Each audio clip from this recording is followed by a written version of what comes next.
السلام علیکم ناظرین، میں آپ کا میزبان خواہ رضا نقوی، ہمارے ساتھ موجود ہیں مولانا اسد علی زیدی صاحب۔ جی قبلہ، میرا آپ سے یہ سوال ہے کہ ہم مسلسل گفتگو تنزیل قرآن اور شب قدر پہ گفتگو کر رہے تھے، تو اس کے مزید آپ ہمیں مطلب نزول قرآن کے بارے میں اور تنزیل قرآن کے بارے میں ہمارے ناظرین کو کچھ بتائیے۔ دو چیزیں ہیں جو آپس میں ایسا ربط رکھتی ہیں، آپس میں جڑی ہوئی ہیں، ایک قرآن، ایک اہل بیت۔ نہ قرآن اہل بیت کو چھوڑے گا، نہ اہل بیت قرآن کو چھوڑیں گے، حتیٰ کہ حوض کوثر پہ نبی کے پاس آ جائے تو اگر زمانے کو قرآن سمجھ میں نہ آ رہا ہو تو اہل بیت کے دروازے پہ آ جائیں، اور اگر اہل بیت کا مرتبہ سمجھ میں نہ آئے تو اسے چھوڑ نہ دیں، پھر قرآن کے دروازے پہ آ جائیں اور قرآن سے، اللہ کی کتاب سے توسل کریں کہ پالنے والے اس کتاب جو تو نے ہدایتوں کے لیے نازل کیا، اس کے ذریعے ہمیں بتا کہ تیرے ان چنندہ بندوں کا مرتبہ کیا ہے۔ اور ایک آیت ایسی ہے جس میں ان دونوں کا تذکرہ قرآن میں کیا گیا ہے، اور وہ آیت بہت کم مقامات ایسے ہیں کہ جہاں اللہ نے احسان کے لہجے میں اپنے حبیب سے گفتگو کی ہے۔ وہ حبیب، وہ محبوب جس سے کبھی یا ایھا المزمل، کبھی مدثر، کبھی طٰہٰ، کبھی یاسین کہہ کے گفتگو کرتا ہے، لیکن کچھ آیتیں ایسی ہیں جہاں احسان کے لہجے میں اللہ اپنے حبیب سے گفتگو کر رہا ہے، اور ان میں بہت مشہور آیت انا اعطیناک الکوثر ہے کہ ہم نے آپ کو عطا کیا، عطا کا سلسلہ ہے، عطا کی گفتگو ہے، ہم نے کوثر عطا کیا۔ اسی طرح کی ایک آیت 15ویں سورہ مبارکہ ہجر میں رکھی ہوئی ہے، 87 آیت کا نشان ہے 87، اور اللہ نے ارشاد فرمایا، کائنات کے مالک کا ارشاد ہوا کہ وَلَقَدْ آتَيْنَاكَ سَبْعًا مِّنَ الْمَثَانِي وَالْقُرْآنَ الْعَظِيمِ، اے میرے حبیب یقیناً ہم نے آپ کو 7 دہرائی جانے والی آیتیں اور قرآن عظیم عطا کیا ہے۔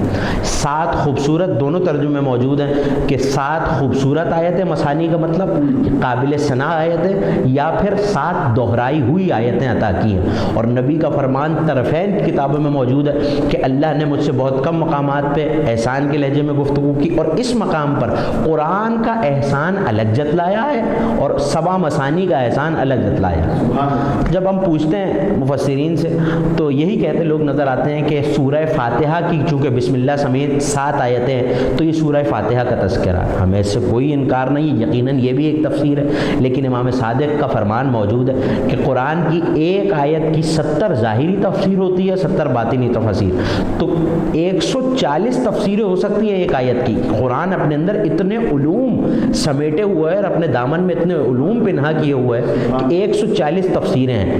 میں آج جس تفسیر پہ گفتگو کرنا چاہ رہا ہوں، جو کہ قرآن و اہل بیت کا ربط ہے، جس پہ میں بات کر رہا ہوں، یہ علامہ ہاشم بارانی نے ویسے تو کثیر تعداد ہے ایک تفاسیر کی اور حدیث کی کتابوں کی جس میں یہ حدیث وارد ہوئی ہے اور ائمہ سے پوچھا گیا، لیکن ایک شخص آیا ہے میرے اور آپ کے چھٹے امام صادق آل محمد علیہ الصلوۃ والسلام کے دروازے پہ، اور اس نے سوال کیا کہ مولا، یہ جو اللہ کہہ رہا ہے وَلَقَدْ آتَيْنَاكَ سَبْعًا مِّنَ الْمَثَانِي وَالْقُرْآنَ الْعَظِيمِ، ہم نے آپ کو اے میرے حبیب 7 دہرانے والی آیتیں بھی دیں، دہرائی ہوئی آیتیں بھی دیں، اور قرآن عظیم بھی دیا، 7 مثانی بھی دی اور قرآن عظیم۔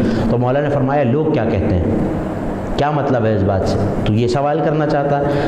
کہا مولا میں یہ سوال کرنا چاہتا ہوں۔ کہا پہلے یہ بتا کہ لوگوں میں کیا تصور ہے؟ تو کہا یہ سورہ فاتحہ کے بارے میں۔ کہا اس کی باطنی تفسیر یہ ہے کہ ہم ائمہ، ہم اہل بیت 7 ہیں اور ہم دہرائے گئے۔ اب ذرا آپ غور کیجئے کہ یہ 7 کیسے ہیں؟ ہمارے قارئین، ہمارے ناظرین کی ذہن میں ہو سکتا ہے یہ سوال آئے کہ اہل بیت 7 کیسے ہیں، ہم تو 14 معصومین کو مانتے ہیں۔ تو آپ غور کیجئے کہ ذوات مقدسہ 14 ہیں مگر ان میں نام 7 ہیں۔ دیکھیے پہلے سیدہ کی ذات مبارک، کیونکہ 14 میں مستور کوئی اور نہیں ہے تو سیدہ کی ذات مبارک تو ایک ہی ہے، 7 نام میں نے عرض کیا کہ 7 نام ہیں، ہم تو 14 زوات کو مانتے ہیں، زوات 14 ہیں لیکن ان میں نام 7 ہیں۔ اب ذرا دیکھیے کہ 4 میں نام 7 ہیں اور وہی دہرائے جا رہے ہیں، ریپیٹ ہو رہے ہیں۔ محمد سرکار دو عالم کا نام ہے، اللہم صلی علی محمد و آل محمد، سرکار دو عالم کا نام 4 مرتبہ آیا ہے 14 معصومین میں۔ مولا علی کا نام 4 مرتبہ آیا ہے، حسن 2 مرتبہ آیا ہے، حسین 1 مرتبہ ہے، جعفر 1 مرتبہ ہے، موسیٰ 1 مرتبہ ہے، اور سیدہ کا نام کیونکہ مستور میں نے عرض کیا کہ 14 میں کوئی بیوی اور نہیں ہے اس لیے وہ نام نہیں دہرایا گیا۔ تو اب ذرا آپ دیکھیے کہ 7 نام ہیں، یہی دہرائے جا رہے ہیں۔ محمد پلٹ پلٹ کے آ رہا ہے، علی پلٹ پلٹ کے آ رہا ہے، حسن پلٹ کے 2 دفعہ آیا لیکن 3 نام نہیں دہرائے گئے، اور سیدہ کا نام تو ظاہر ہے، لیکن مردوں میں 3 نام ایسے ہیں جو دہرائے گئے اور 3 نام ایسے ہیں جو نہیں دہرائے گئے۔ اب یہ بات کیا خدا کے ہاں نعوذ باللہ قحط ہے ناموں کا، یا کوئی کال پڑا ہوا ہے، یا وہ تو لفظوں کا خالق ہے؟ حروف کا موجد ہے، تو کیا وہ نئے نام نہیں رکھ سکتا؟ وہی نام محمد 4 بار دہرا دیا. ایک اگر آپ غور کیجئے کہ سرکار دو عالم، پھر 5ویں امام، پھر 9ویں امام، اور پھر ہمارے زمانے کے امام حجت دورہ جل اللہ تعالیٰ فرجہ الشریف، ان کا نام بھی وہی ہے، ہم نام رسالت ہے. 4 بار یہ نام آیا. پھر مولا علی کا نام دیکھ لیجئے اسی طرح، علی ابن ابی طالب، پھر 4تھے امام کا نام علی، پھر 8ویں امام کا نام علی، اور پھر 10ویں امام کا نام علی. تو 4 بار علی آیا اور 2 بار حسن آیا، ایک حسن مجتبیٰ، ایک حسن عسکری. تو سوال یہ ہے کہ اللہ کے ہاں کوئی قحط یا قال ہے؟ تو اس کا جواب یہ ہے کہ وہ صاحب حکمت ہے. جب لفظوں کا خالق ہے، نئے نام رکھ سکتا تھا تو یقیناً حکیم کا فعل حکمت سے خالی نہیں ہوتا. اگر اس نے یہ نام دہرائے ہیں تو وجہ ہے، اور اس پہ علماء نے کتابیں لکھی، بحث کی. ایک عالم ہے علامہ کاظم حائری، جنہوں نے پوری کتاب اس موضوع پہ لکھی کہ جو نام دہرائے گئے تو کس لیے، اور جو نہیں دہرائے گئے وہ کیوں نہیں دہرائے گئے. سبحان اللہ سبحان اللہ. قبلہ میرا آپ سے سوال یہ ہے کہ وہ 3 نام کون سے جو دہرائے نہیں گئے، اس کے بارے میں ہمارے ناظرین کو بتائیے. دیکھیے 3 نام وہ ہیں جو دہرائے نہیں گئے. ان میں پہلا نام حسین ہے. سیدہ کا نام چونکہ مستور ہے اس پہ بھی ہم گفتگو کریں گے، لیکن وہ نام تو اس کی بہت بظاہر وجہ ہے، ظاہر بظاہر کہ بیوی کوئی اور نہیں ہے تو اس لیے نام نہیں دہرایا جا سکا. لیکن ائمہ کے ناموں میں ایک حسین، ایک جعفر جو کہ 6ٹھے امام کا نام ہے، ایک موسیٰ جو امام موسیٰ کاظم کا نام ہے، یہ نام نہیں دہرائے گئے. محمد، علی اور حسن دہرائے گئے. سبحان اللہ. مولانا صاحب آپ نے ابھی بتایا کہ 7 ناموں کو دہرایا گیا اور 3 نام جو ہیں وہ نہیں دہرائے گئے. تو میرا آپ سے سوال یہ ہے کہ وہ جو 3 نام دہرائے گئے اس کے بارے میں ہمارے ناظرین کو کچھ بتائیے. جی ہم وقفے سے پہلے یہ گفتگو کر رہے تھے کہ اللہ جو یہ قرآن میں کہہ رہا ہے کہ وَلَقَدْ آتَيْنَاكَ سَبْعًا مِّنَ الْمَثَانِي وَالْقُرْآنِ الْعَظِيمِ، ہم نے آپ کو 7 مثانی 7 دہرائی ہوئی آیتیں دیں اور قرآن عظیم بھی دیا. تو اگر فاتحہ وہ 7 آیتیں ہیں تو فاتحہ تو خود قرآن میں شامل ہے اور وہ قرآن کا مقدمہ ہے. تو وہ 7 نام ائمہ کے نام ہے، میں نے عرض کیا. اور علامہ ہاشم بہرانی نے تفسیر برہان میں اس واقعے کو لکھا ہے کہ امام سے پوچھا گیا تو امام نے فرمایا ہم 7 ہیں، ہم دہرائے گئے ہیں. اب اس میں یہ سوال پیدا ہوتا ہے جو آپ نے سوال کیا کہ نام سیدہ کا نام تو ظاہر نہیں دہرایا گیا. 3 نام ایسے ہیں، محمد صلی اللہ علیہ وآلہ وسلم، علی اور امام حسن کا نام جو دہرائے گئے. تو یقیناً میں نے عرض کیا کہ اس میں اللہ کی حکمت ہے اور اللہ کا فعل حکمت سے خالی نہیں ہوتا کیونکہ وہ صاحب حکمت ہے. اگر اس نے نام دہرائے ہیں تو کوئی کمی نہیں تھی نعوذ باللہ ناموں کی. وہ تو لفظوں کا خالق ہے، الفاظ کا موجد ہے، حروف کا موجد ہے، ایجاد کرنے والا ہے، خلق کرنے والا ہے. نئے نام بھی رکھ سکتا تھا. لیکن مسئلہ یہ ہے کہ حدیث موجود ہے، اولنا محمد، اوسطنا محمد، آخرنا محمد، کلنا محمد، ہم سارے کے سارے محمد ہیں. مگر 4 کا نام محمد رکھا تو یہ اس لیے کہ اگر پہلا محمد سمجھ میں نہ آ رہا ہو اور اس کی زندگی کا کوئی پہلو ایسا ہو جو تمہاری سمجھ میں نہ آیا ہو تو اب دوسرے محمد کو دیکھو اور اس سے سمجھو، تیسرے محمد کو دیکھو اور اس سے سمجھو، چوتھے محمد کو دیکھو اور اس سے سمجھو. اور اگر 4 میں بھی تمہیں سمجھ میں نہ آئے تو جو آخری پردے میں ہے وہ بھی محمد ہے، وہ تمہیں آ کے ذوالفقار سے سمجھا لے گا. اسی طرح علی کو سمجھو، اگر علی ابن ابی طالب کی ذات نہیں سمجھ میں آ رہی تو علی زین العابدین سے سمجھو، اگر علی زین العابدین سے سمجھ نہ آئے تو علی رضا سے سمجھو، اگر علی رضا سے سمجھ میں نہ آئے تو علی نقی سے سمجھو. اسی طرح اگر پہلا حسن سمجھ میں نہیں آیا ہے، حسن مجتبیٰ سمجھ میں نہیں آیا ہے، کوئی پہلو تشنا رہ گیا ہے تو وہ حسن عسکری کی زندگی میں دیکھو. اور اسی طرح ہے اگر آپ سیرت معصومین کو دقت سے پڑھیں تو آپ کو کچھ سوال ایسے ہیں جو مولا علی کی زندگی میں تشنا رہ جاتے ہیں. ظاہر ہے کہ انہوں نے تو تشنا نہیں چھوڑے مگر ہماری عقلیں محدود ہیں اور ہم حکمت معصوم کو نہیں سمجھ سکتے، حکمت خداوندی کو ہمارے دماغ اور ہماری عقلیں، ہمارا ادراک درک نہیں کر سکتا. لیکن وہی چیز کسی اور معصوم کی زندگی میں واضح ہو جاتی ہے کہ مولا علی نے ایسا عمل کیوں کیا. میں پہلے نام سے ظاہر ہے کہ سرکار دو عالم مولا ہیں جناب امیر کے بھی اور امام حسن علیہ السلام کے بھی. تو گفتگو کا آغاز میں سرکار رسالت مآب کے نام سے کرتا ہوں کہ یہ نام اگر دہرایا گیا اور ہمارے دامن وقت میں اتنی گنجائش نہیں ہے کہ میں سارے ائمہ کا تذکرہ کروں، لیکن آپ کو میں مثال میں یہ سمجھا دیتا ہوں اپنے سننے والوں کو کہ اگر نام دہرایا گیا ہے تو کوئی پہلو ایسا ہوتا ہے کہ جو کسی اور امام کی زندگی سے جو اسی کا ہم نام ہوتا ہے واضح ہو جاتا ہے. اب نبی بستر ہجرت پہ علی کو سلا کے گئے ہیں، اگر خود سو جاتے تو کیا ہوتا؟ اب یہ نبی کی زندگی کا ایک ایسا پہلو ہے، ظاہر ہے اس میں یہ جواب کوئی دینے والا دے سکتا ہے کہ علی اسی نور کا آدھا ٹکڑا ہے کہ جو نبی کا نور ہے، نبی نے فرمایا انا ولی من نور واحد، لیکن آپ کے نوے امام محمد تقی جواد علیہ الصلوۃ والسلام، ان کی زندگی کا ایک واقعہ ایسا ہے جو بتاتا ہے کہ اگر نبی بستر رسالت پہ سو جاتے تو کوئی خوف نہیں تھا، باہر تلواریں لے کے جو دشمن کھڑے ہیں، اور اگر وہ آ جاتے تو کیا ہوتا؟ جو خدا ہجرت سے محفوظ رکھ سکتا ہے وہ گھر میں بھی محفوظ رکھ سکتا تھا، اللہ قادر مطلق ہے تو وہ گھر میں بھی محفوظ رکھ سکتا تھا۔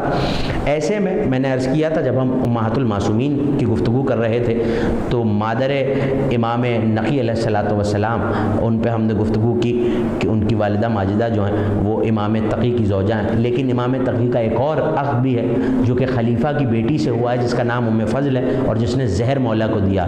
تو ام فضل کے دل میں ایک حسد کا مادہ تھا، اور وہ حسد کا مادہ یہ تھا کیونکہ مادر امام علی نقی علیہ الصلوۃ والسلام ماں تھی اور وہ خود ماں نہیں تھی، تو وہ حسد کرتی۔ تو ایسے میں اس نے اپنے باپ کو خط لکھا ہے کہ یہ مجھ سے الفت نہیں رکھتے، میری طرف توجہ نہیں کرتے۔ تو وہ نشے میں دھت تھا، علامہ مجلسی نے اس واقعے کو لکھا کہ مامون اس وقت نشے میں، اور ایسے میں اس نے حکم دیا، اس کا ایک غلام تھا یاسر، اسے حکم دیا شراب کے نشے میں کہ جاؤ محمد تقی کو تلواروں سے پرزے کر دو، قتل کر دو۔ تو یاسر کہتا ہے میں گھبراتا ہوا چلا، مولا اپنے بستر پہ سو رہا ہے، میں نے تلوار کو نکالا اور ایک مرتبہ امام پہ تلوار کے، اور امام نیند کی حالت میں، ایسے میں زور سے امام پہ تلواروں کو مارنا شروع کیا اور حملہ کرتا جاتا تھا حتیٰ کہ مجھے یقین ہو جائے۔ کہتے ہیں لیکن پھر بھی مجھے تسلی نہیں ہوئی تو میں نے امام کے حلق مبارک پہ تلوار کو رکھا اور تلوار کو چلا دیا، اور مجھے یقین ہو گیا کہ اب میں نے قتل کر چکا ہوں۔ وہ آیا اور اس نے خبر کی، وہ جب اپنے نشے سے جاگا، ظاہر ہے کہ حالت نشہ میں تھا تو اپنے ہوش میں نہیں تھا، تو یاسر جو غلام ہے اس نے آ کے بتایا کہ میں نے قتل کر دیا۔ پھر اسے یاد آیا کہ یہ میں نے کیا کیا، یہ تو میں نے جہنم خرید لی ہے، اہل بیت میں ایک شخص کو قتل کر دیا ہے جو کہ فرزند رسول ہے۔ تو جب صبح ہوئی تو اس نے یاسر کو کہا کہ جا دیکھ کے آ اور خبردار یہ خبر باہر نہ جانے پائے۔ ایسے میں جب یاسر پہنچا ہے تو مولا مصلی پہ بیٹھے خدا کی عبادت کر رہے تھے، حیران ہو گیا، تو کہتا ہے کہ میں دیکھنا چاہتا تھا کہ وہ زخم آیا امام کے جسم پہ ہیں یا نہیں، تو میں نے امام سے کہا کہ آپ تو بڑے سخی ہیں، آپ کی یہ قمیض بہت خوبصورت ہے اور مجھے پسند ہے، کیا آپ مجھے عنایت فرما دیں گے یہ جبہ یہ قمیض جو آپ پہنے ہوئے ہیں؟ تو جانتا تھا امام کی سخاوت، ایسے میں امام نے قمیض کو اتارا، چاہتا تھا کہ زخم دیکھے، اب جو دیکھا تو امام کا جسم بالکل بحکم خدا صحیح و سلامت، تو ڈر کے اس نے کہا کہ جاؤ مولا کو بلا کے لاؤ، امام تقی کو بلا کے لاؤ، اور میں کچھ انعام و اکرام اور کچھ ہدیے ان کی خدمت میں پیش کروں گا۔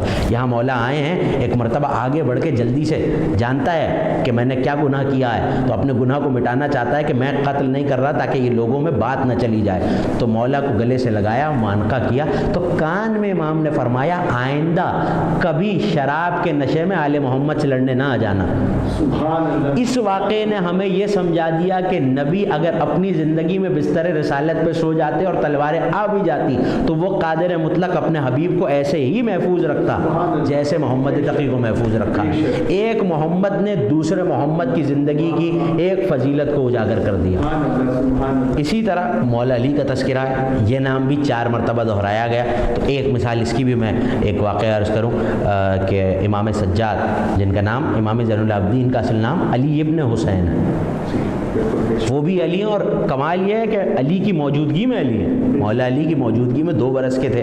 ہم نے تذکرہ کیا ابھی جب شبہائے شہادت امیر المومنین گزری ہیں تو اس میں ہم نے تذکرہ کیا ہے مولا علی کی شہادت کا کہ امام سجاد اس وقت موجود تھے۔ تو امام سجاد نے ایک ایسا واقعہ مولا کے معجزات میں چوتھے امام کے ہے جسے علامہ ہاشم بارانی نے مدینۃ المعاجز میں لکھا ہے۔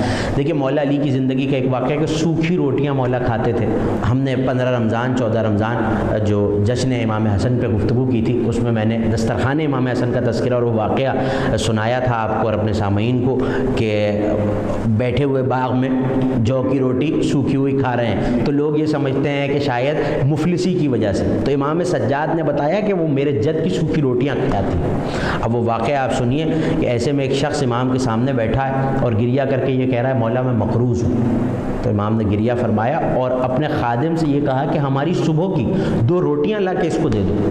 اب وہ دل میں سوچ رہا ہے کہ مولا میں دولت مانگ رہا ہوں، میں مقروض ہوں اور مولا مجھے روٹیاں دے رہے ہیں، لیکن اس کے دل میں خیال آیا کہ عطائے معصوم پہ شک نہیں کرنا چاہیے، عطائے امام پہ شک نہیں کرنا چاہیے، روٹیاں لی چلا۔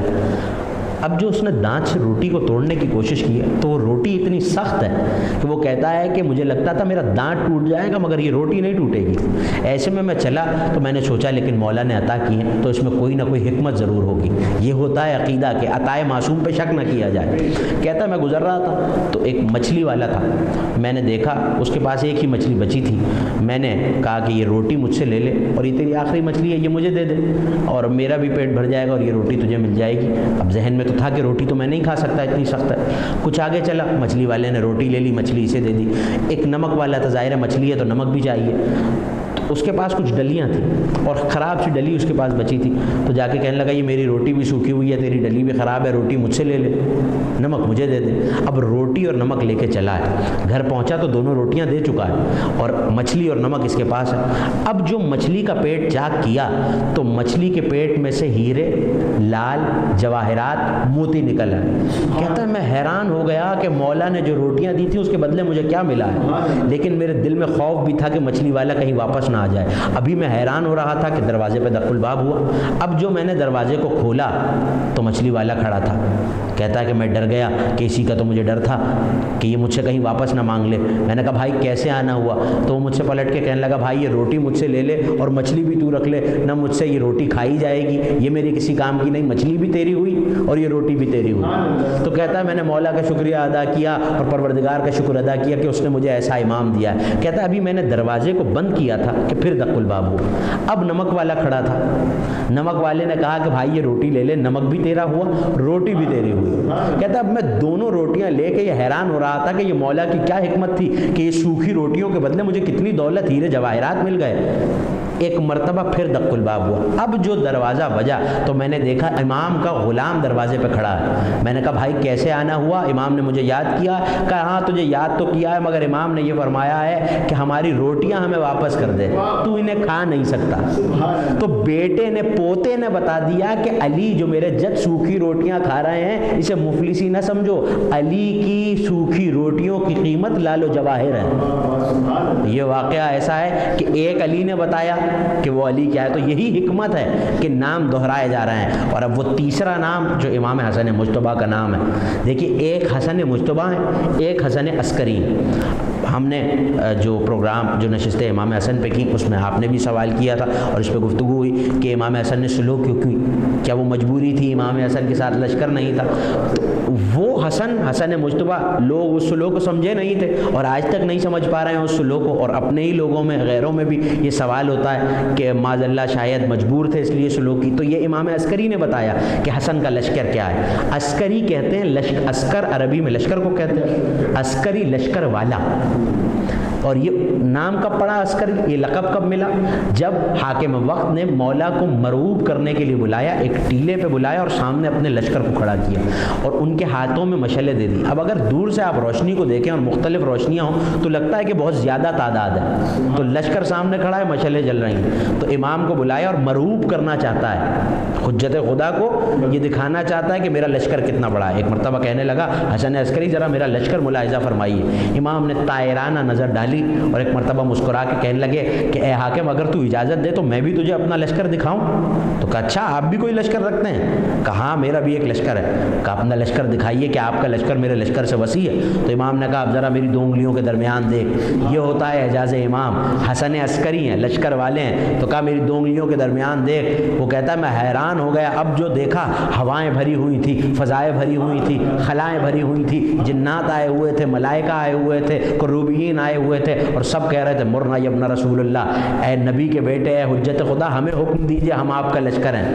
تو امام نے فرمایا یہ دیکھ یہ تیرا لشکر ہے اور یہ حکم خدا سے اللہ کا دیا ہوا وہ لشکر ہے جو میرے پاس ہے. تو حسن عسکری نے بتا دیا کہ میرے جد حسن مجتبیٰ مجبور نہیں تھے, چاہتے تو اس لشکر کے ساتھ بھی لڑ سکتے تھے. ایک حسن نے بتا دیا کہ پہلا حسن کیا تھا, ایک علی نے بتا دیا پہلا علی کیا تھا, ایک محمد نے بتا دیا کہ پہلا محمد کیا تھا. تو یہ نام اگر دہرائے گئے ہیں تو بہت سی حکمتوں میں ایک یہ بھی حکمت ہے کہ اگر پہلے والے کو نہیں سمجھ سکے تو بیٹا اور پوتا سمجھا دے گا کہ ہمارے جد کا وہ مرتبہ جو تمہاری سمجھ میں نہیں آیا تھا, آؤ وہ ہم سے سنو کہ ہمارے اجداد کیا تھے. بہت شکریہ قبلہ, آپ نے بہت خوبصورت اس ہمارے سوال کا جواب دیا. اور ہمارے پروگرام کا وقت ختم ہوتا ہے. اپنے میزبان خاور اظہر نقوی کو اجازت دیجیے. خدا حافظ.